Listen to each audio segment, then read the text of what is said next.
But tonight, the passage is a stage.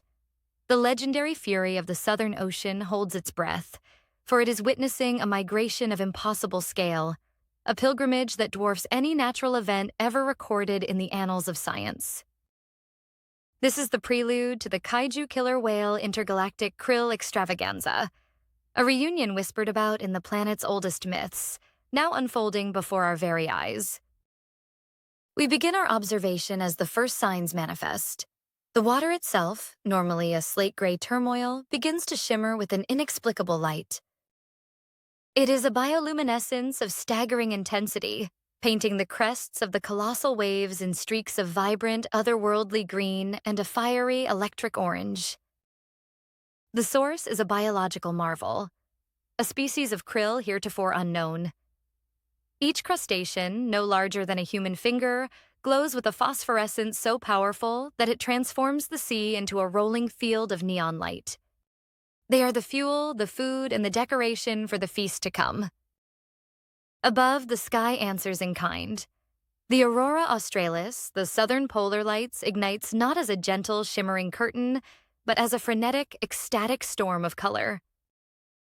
It pulses and dances with an energy that seems directly linked to the burgeoning life below, its ribbons of light mirroring the green and orange of the waves, as if the heavens themselves are celebrating. And on the horizon, the Antarctic continent awakens from its icy slumber in the most dramatic fashion imaginable. Volcanoes, long believed to be dormant, perhaps for millennia, have erupted in a symphony of geological fury. But this is no ordinary eruption of ash and smoke. Fissures in the ancient ice sheets tear open, and from them pour cascades of fluorescent orange lava. The molten rock, incandescent and alive, flows in searing rivers down the black volcanic slopes and meets the freezing sea not with a hiss of steam, but with a brilliant flash of energy, a silent explosion of light that billows into the polar night. The landscape is a paradox. A world of fire and ice, a canvas of impossible contrasts, setting the stage for the titans who are about to arrive. The first arrivals are the cetaceans, but these are not the whales and dolphins we know. They are their ancestors, their progenitors, their ultimate form. We are witnessing kaiju. Humpback whales, their bodies the size of small islands, breach the surface with a grace that defies their immense mass. Their vast backs are not black, but are completely encrusted with the glowing green krill, making them appear as living, breathing continents of light. They move in pods, their ancient songs echoing across the water, songs deeper and more complex than any hydrophone has ever recorded. These are not mere calls. They are histories, genealogies, epics sung into the deep. Alongside them are the kaiju killer whales. Sleek, powerful, their iconic black and white markings are sharpened by the neon glow. They are the honor guard, the masters of ceremony. They move with breathtaking speed and precision, executing synchronized leaps and dives that send shimmering arcs of phosphorescent krill into the air like organic fireworks. Their clicks and whistles form a percussive counterpoint to the humpback's sonorous melodies, a complex language of joyous coordination. And then, the dolphins. Kaiju dolphins, their bodies engraved with patterns that seem to shift with the light of the aurora. They are the acrobats, the jesters of this grand court. They leap in impossible arcs, dozens at a time, their bodies leaving glittering after images against the volcanic glow. They weave between the larger whales, their joyful energy a palpable force that ripples through the gathering. This gathering is not just a migration, it is a display. A demonstration of life at its most magnificent, its most powerful. The sheer biological energy on display is staggering. The heat from the lava flows creates localized pockets of warmer water, causing the krill to fluoresce even more brightly. This, in turn, seems to energize the kaiju, creating a symbiotic feedback loop of spectacle and vitality. It is an ecosystem of pure celebration. But even among these titans, there is a hierarchy. There is a king.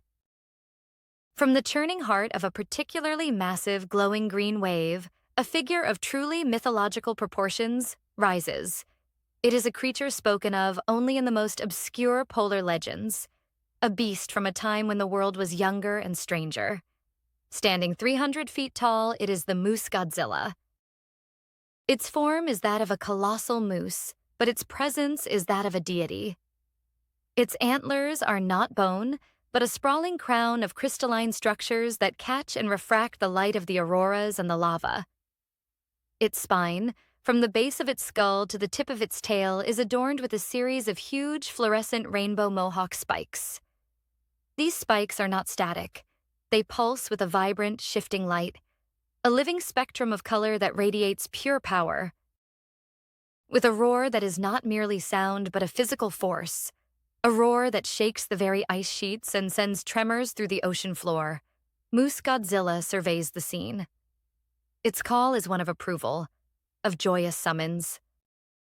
And then, in a display of power and grace that defies all known physics, it leaps. It lands with impossible precision on the broad, krill-covered back of the largest kaiju humpback whale, which serves as its living surfboard.